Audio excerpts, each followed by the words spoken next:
E agora vamos então fazer um exemplo da aplicação do método do sistema, fronteira e meio externo.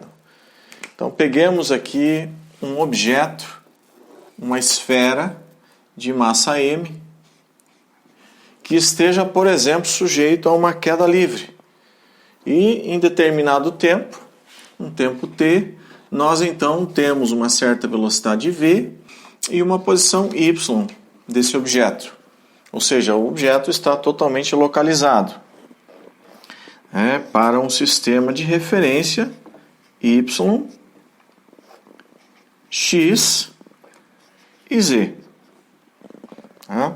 Aonde colocamos o sistema, posição 0, sobre a superfície terrestre. Então, este objeto está em queda livre em direção à superfície terrestre. Então, como que nós vamos interpretar o sistema, meio externo e fronteira? Vamos lá, então. Sistema é a nossa massa.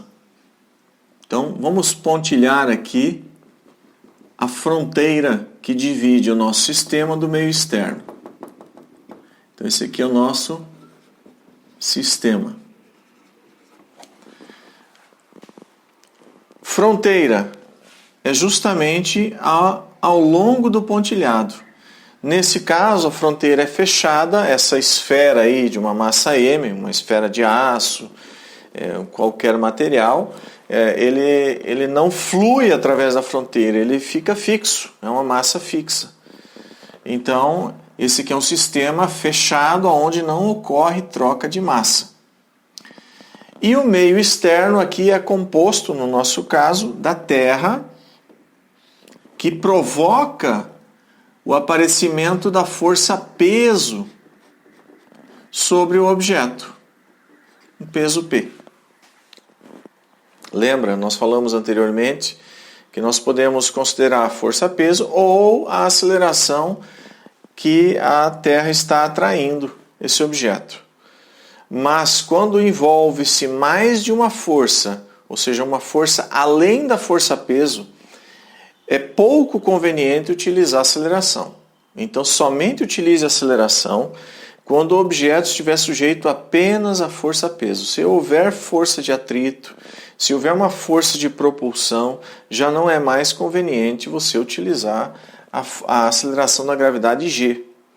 Utilize, então, apenas a força peso P. Ok? Então, esse é o sistema.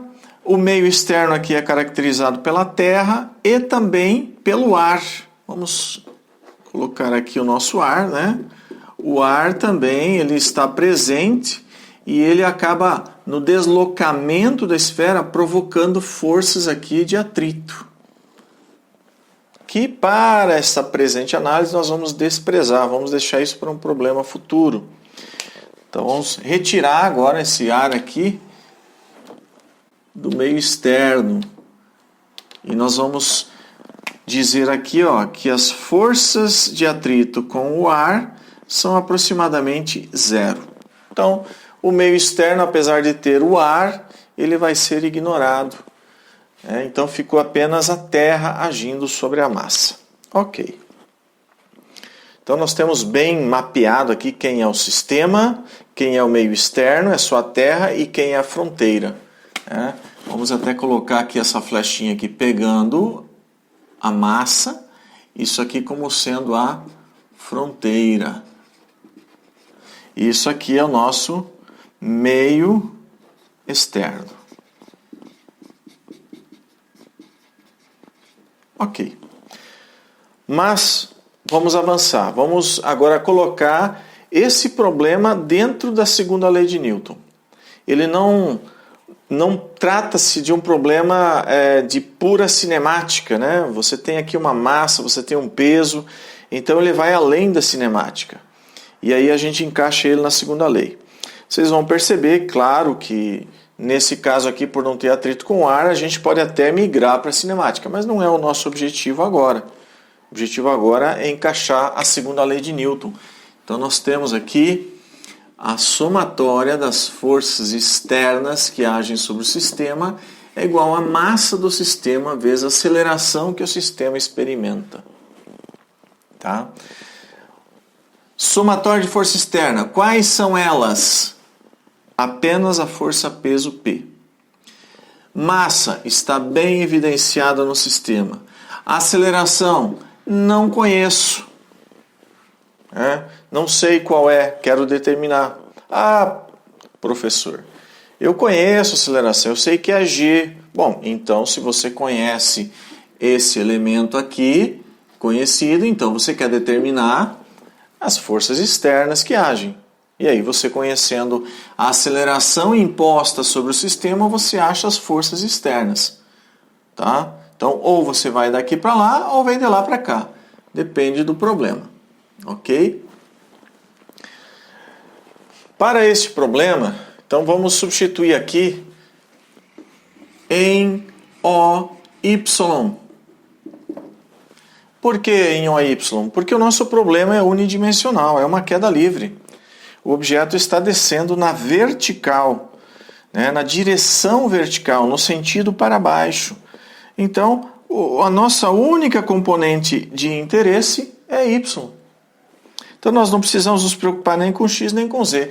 Então, essa equação aqui, que era vetorial, passa a ser agora uma equação de componentes de vetor. Não é uma equação de escalar. É uma equação de componentes de vetor. E componentes de vetor tem sinal. Então você pode colocar aqui, vamos supor aqui, somatória das forças externas na direção Y é igual a M vezes A na direção Y. Essas componentes em Y têm sinal e essas componentes da aceleração em Y têm sinal. Ok? Então nós vamos agora, daqui para frente, localizar o AY. É o nosso objetivo. Digamos que nós não tenhamos ele. Tá? Então, vamos ver quem são as forças externas que agem no sistema. Peso P é a única. E ela é para baixo. Se você colocar aqui em forma de vetor, ela vai ter aqui um PY negativo, 0 em X e 0 em Z. Detalhe, olha só. Evidenciei o sinal, então o PY aqui ele é em módulo. Eu já estou determinando o sinal dele. Tá? É uma forma de trabalhar. Pode trabalhar diferente? Pode, você poderia ter colocado assim, apenas PY. Não tem problema, só que guarda no seu cantinho aí que o teu PY ele é o valor mais o sinal. É o valor completo, é a componente completa do vetor, tá? Mas, particularmente, eu prefiro, na maioria das vezes, não sempre, na maioria das vezes, trabalhar com um módulo e eu definir o sinal, eu determinar o sinal, porque eu já sei que é para baixo, então eu já estou colocando aqui negativo, só vou em busca agora do módulo. Então, vamos seguir adiante. Então, pegando as forças externas, eu só tenho peso P. A força com o ar, o FA do ar aqui é nula. Então não precisa colocar. Vamos colocar para representar. Então ficaria aqui, menos PY. Aqui no caso a força com o ar seria positiva, se houvesse, Então vamos colocar aqui, mais força de atrito com o ar na direção Y igual a massa M vezes o A Y que eu estou procurando. Obviamente, já vamos partir para alguma simplificação. Isso aqui é nulo, não tem essa componente. A gente disse que ela praticamente é nula. E a gente chega na nossa equação final para a aceleração. Então, agora, resolvendo esta equação para a aceleração Y, que é a nossa incógnita, é o que nós procuramos. Então, o AY é igual a menos PY sobre a massa M. Sendo essa a equação para localizar a componente da aceleração em Y. Professor, uma pergunta. Poderia ter determinado já aqui o sinal do AY, né? Como nós fizemos aqui, ó, somatório da força externa Y, já colocamos menos PY, já colocamos mais força de atrito. Poderia colocar aqui o sinal da aceleração? Poderia, mas é o que eu falo. Anota na sua caixinha que aquele valor lá é em módulo, ou que aquele valor lá contém o módulo e o sinal, ou seja, é a componente completa. No meu caso, as incógnitas, eu gosto muito de deixá-las tanto com o módulo como com o sinal. Em algumas situações eu determino o sinal, porque eu já conheço ele, mas normalmente eu deixo a incógnita, ela vira à tona, ela vira a solução, trazendo o módulo e o sinal da componente. Então, aqui no nosso caso, nós temos que AY é igual a menos PY sobre M. Chegamos, então, ao final desse problema. E agora, então, retomando a solução inicial, né? Nós queríamos saber qual era a aceleração vetor. Então, você pode, a partir daqui, uma vez determinado um certo valor, você retomar o vetor. Então, A é igual, só vai ter componente em Y, então em X a aceleração é nula, em Y é menos PY sobre a massa M, e em Z ela é nula. Esse aí seria o vetor aceleração. Não esquecendo a unidade, lembra da unidade.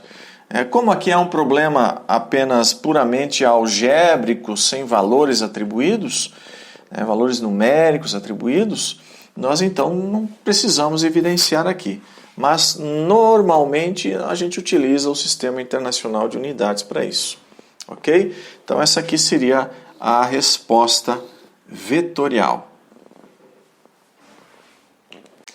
E assim, espero que tenha ficado um pouco mais claro sobre como que o conceito de sistemas físicos, de uma forma simplificada, ele pode nos auxiliar no trabalho da interpretação dos problemas de engenharia no dia a dia.